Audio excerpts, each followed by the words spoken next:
Hello guys, welcome back to my channel. Today is another day to be happy and grateful. So karon ani ako diri sa Magnolia, Kalumpang Heights, sa balay sa ko ang friend. Kay naay gusto magpa-tutor na bata. So tara, ubani ko ninyo kay mag-adto ta sa ilahang balay. Time check, it's 8:45 AM. So mo ni ang ilahang balay. Ayan. Anyway, nagakanda ko tutorial for 2 hours tapos one-on-one siya para matutukan dyan nato ang bata. So, ayan na ang baby boy. So, cute kaayo siya. Ang iyang pangalan kay si John Ray. He is 4 years old. Good morning. Good morning. Hi. Hi. Smile. Smile sir. Ako ka ng baby. Ako kaya among baby. Hi guys. Yan pangalan ko si John Ray. John Ray, di ba ang pangalan lang na? Tapos, yellow. This one. Yellow. So, this is our day 1. So, gipa-try na ko siya kung kabalo ba siya mag-lines. And then, kabalo ba siya mag-color. Naatay 4 ka shapes with 4 different colors. So, gayahon niya kung unsa ang color sa shapes, mauputo ang iyahang i-color sa mga shapes na wala na kulayan. So, very good kaayo siya kaiyahadjug na identify. Next is kaning tracing. Gina-trace niya ang mga letters na pay cursive. Ayan. Very good kaayo among palangga. Since he is 4 years old, dili pa kaayon anak ka straight iyahang pagsulat.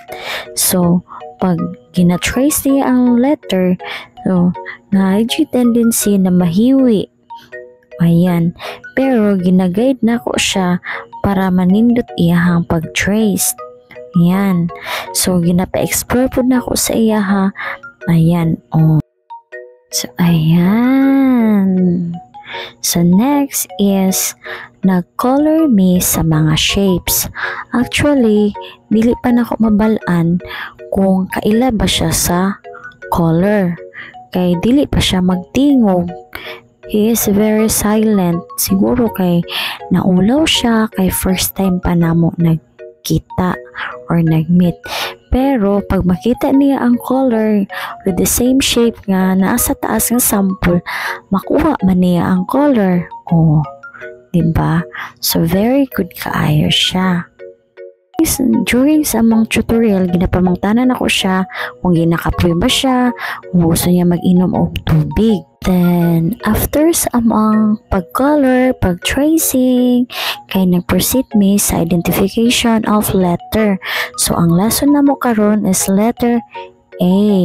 Kung unsa ang sound sa letter A. And then, sa letter E, kung unsa ang sound sa letter E. So, ayan. So, later, after niya ma-identify, ipasulat na ako sa iyaha ang letter sa papel. And then, amoa siya i-sounds. So, nagkaroon adlaw amo ang lesson kay letter A and E.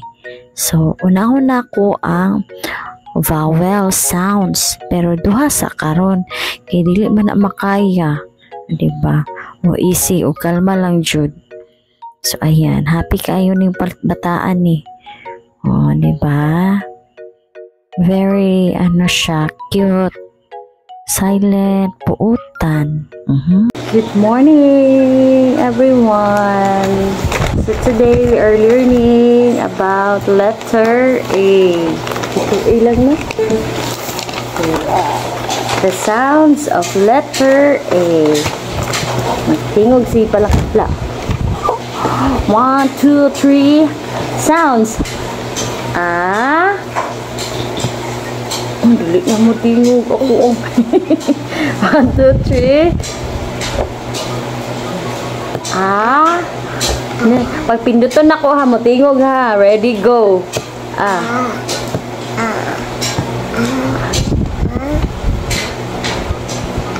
Very good.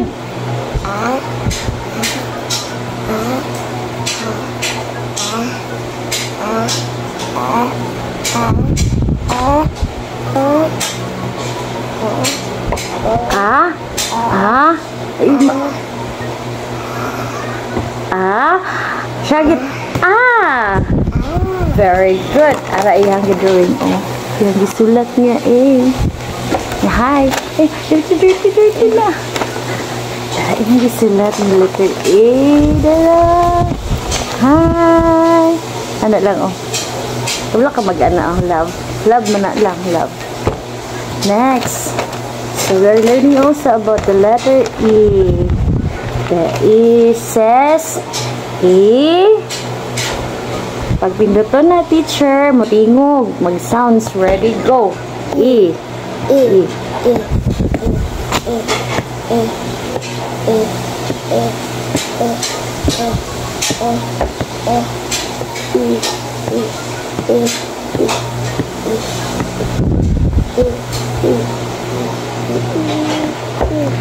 Last E. Very good.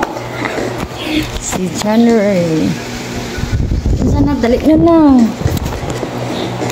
Ara iyahang kuan o gisulat letter E. And then A. And then this one also.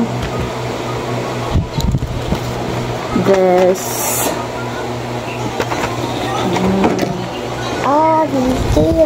Pila gani edad ni mo lang? Pila edad ni mo? 4? 4. Yes. 4 and also this one. The shapes. Shapes. And this. Oh. And this freezing one. Okay.